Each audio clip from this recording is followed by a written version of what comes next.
Welcome back to my YouTube channel. आज हम करेंगे डीके गोयल क्लास 11th की अकाउंटेंसी का चैप्टर 20 जिसका नाम है फाइनेंशियल स्टेटमेंट का क्वेश्चन नंबर 13। देखिए क्वेश्चन नंबर 13 बच्चों मैंने ऑलरेडी नोट कर रखा है। क्वेश्चन नंबर 13 में आपको ऑपरेटिंग प्रॉफिट पता करना है। आपको कुछ आइटम्स गिवन है। अब ऑपरेटिंग प्रॉफिट कैलकुलेट करने का जो फॉर्मूला होता है बच्चों वो होता है net profit plus non operating expense minus non operating income. अब देखिए इस क्वेश्चन में हम ये सबसे पहले जानेंगे कि जो दिए गए आइटम्स है इसमें क्या नॉन ऑपरेटिंग एक्सपेंस है और क्या नॉन ऑपरेटिंग इनकम है। नॉन ऑपरेटिंग एक्सपेंस को आपको प्लस करना है और नॉन ऑपरेटिंग इनकम को आपको माइनस करना है। तो सबसे पहले हमें नेट प्रॉफिट ही गिवन है, तो net profit 5 lakh rupees given है, तो ये हमारा स्टार्टिंग पॉइंट होगा जिसमें आपको कोई फॉर्मूले में भी नेट प्रॉफिट गिवन का फॉर्मूले में भी नेट प्रॉफिट है। तो देखिए सबसे पहले 5 लाख को आपको यूज करना होगा। इसके बाद हमें गिवन है डिविडेंड रिसीव। तो डिविडेंड जो रिसीव हुआ ना ये नॉन ऑपरेटिंग इनकम है। क्यों नॉन ऑपरेटिंग इनकम है बच्चों? क्योंकि a dividend is income receive from an investment in another company. Dividend एक ऐसी इनकम है जो कि दूसरी कंपनी में इन्वेस्टमेंट के थ्रू आई है। The core business of Rajiv and son is not investing in other company. जो कोर बिजनेस है ना वो इन्वेस्टिंग ये नहीं है कि दूसरी कंपनी में इन्वेस्ट करना कोर बिजनेस नहीं है।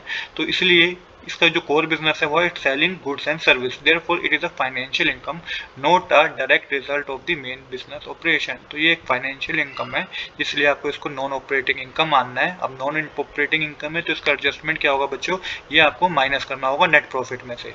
इसके बाद नेक्स्ट बच्चों में क्या गिवन है, नेक्स्ट गिवन है loss on sale of furniture.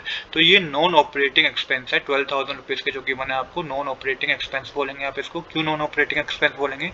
The business main activities not buying and selling furniture, selling a fixed asset like furniture is an infrequent event. The loss incurred is a one time non recurring item. तो business का main activity नहीं है कि वो furniture की buying and selling करती है, तो ये इसकी मेन एक्टिविटी नहीं है, इसलिए क्या है नॉन ऑपरेटिंग एक्सपेंस है। ये कभी कभार हो गया कि किसी मशीनरी को लॉस में बेच दिया गया, बट ये ऐसा नहीं है कि हर बार बिजनेस इसको बार बार ऐसा कर रहा है। तो ये नॉन ऑपरेटिंग एक्सपेंस है, तो ये नेट प्रॉफिट में आपको ऐड करना है। इसके बाद है लॉस बाय फायर। तो ये भी नॉन ऑपरेटिंग एक्टिविटी है। क्यों नॉन ऑपरेटिंग एक्टिविटी है? A loss due to fire is an extraordinary and unforeseen event. ये कभी कभार ऐसा हो जाता है कि भाई गुड्स में हमारी आग लगी, वंस इन अ वाइल जो भी फैक्ट्री थी उसमें आग लगी। This does not relate to the regular day to day operation of the business. इसलिए ऐसा नहीं है कि डे टू डे बिजनेस को लॉस ही हो रहा है। वंस इन अ वाइल ऐसा कभी हो गया कि फैक्ट्री में आग लग गई, तो इसको भी आप नॉन ऑपरेटिंग एक्सपेंस मानेंगे और नेट प्रॉफिट में आप इसको ऐड करेंगे। सैलरी जो है बच्चों वो ऑपरेटिंग एक्सपेंस है। अब ऑपरेटिंग एक्सपेंस है तो देखिए यहाँ पे क्या मेंशन है, salary are paid to employ for their work in the day to day functioning of the business. It is a regular recurring and cost of operation. तो ये एक तरीके से ऑपरेटिंग एक्सपेंस है, ये एक तरीके रेगुलर है, ये हर महीने पे करना है, सैलरी तो हर महीने पे करना है। एक्शन क्या होगा इसका, this is already correctly include in the calculation of net profit. तो ये ऑलरेडी नेट प्रॉफिट में इंक्लूडेड है। अब ऑलरेडी नेट प्रॉफिट जब हमने कैलकुलेट किया होगा तो सैलरी को तो हमने इंक्लूड किया ही होगा, सीधी सी बात है। तो ये क्या है, ऑपरेटिंग एक्सपेंस है, तो आपको इसको कुछ भी नहीं करना, मतलब इसको आपको टोटली इग्नोर करना है क्योंकि ये ऑलरेडी ही हमारा क्या है कि हमारी नेट प्रॉफिट में ऐड है। इसके बाद बच्चों नेक्स्ट गिवन है interest on loan from bank. अब ये जो है ये नॉन ऑपरेटिंग एक्सपेंस है। बैंक से लोन लिया था उस पर इंटरेस्ट पे करना पड़ रहा है, तो नॉन ऑपरेटिंग एक्सपेंस है। यहाँ पे भी यही मेंशन है, this is the cost related to finance the business not its operation. तो इसलिए आप इसको नॉन ऑपरेटिंग क्या मानेंगे, नॉन ऑपरेटिंग एक्सपेंस मानेंगे। और इसको क्या करेंगे, non operating expense net profit में आप इसको ऐड करेंगे। अब रेंट रिसीव हुआ है तो ये नॉन ऑपरेटिंग इनकम है। अब ये नॉन ऑपरेटिंग इनकम है। आप देखिए नॉन ऑपरेटिंग इनकम है तो यहाँ पे क्या मेंशन है कि रेंट रिसीव हुआ 24,000 रुपीज का। If the business core activity is not renting out property then any rent receive from a sublet property is consider non core.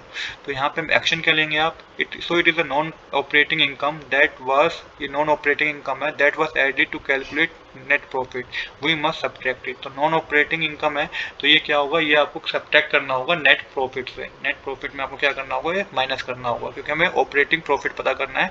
तो नेट प्रॉफिट में से क्योंकि ऑलरेडी ऐड है, तो ऑलरेडी ऐड है ये, तो आपको ये माइनस करना होगा। डोनेशन है 5100 रुपीज की, जिसको भी नॉन ऑपरेटिंग एक्सपेंस बोला गया है। नॉन ऑपरेटिंग एक्सपेंस है तो ये आपको ऐड करना होगा नेट प्रॉफिट में। नॉन ऑपरेटिंग इनकम को माइनस करना है, नॉन ऑपरेटिंग एक्सपेंस को प्लस करना है। जब आपने सब कुछ कर लिया तो फाइनल कैलकुलेशन क्या होगी, नेट प्रॉफिट 5 लाख का गिवन है। जो नॉन ऑपरेटिंग एक्सपेंसेस हमारे वो 12,000, 50,000, 10,000 और 5100 के हैं। और नॉन ऑपरेटिंग इनकम जो है हमें माइनस करनी है वो 6,000 और 24,000 रुपीज की है। तो आप इसको आगे कैलकुलेट करेंगे, जो प्लस करने हमें नॉन ऑपरेटिंग एक्सपेंस वो 77,100 के हैं, और जो माइनस करनी है नॉन ऑपरेटिंग इनकम वो 30,000 की है। आगे सोल्व करने पर जो ऑपरेटिंग प्रॉफिट बच्चों आएगा वो 5,47,100 रुपीज का होगा। तो ये हमारा करेक्ट आंसर है। आज के लिए इतना ही। I hope you like this video. If you like this video please do subscribe this channel. Thanks for watching.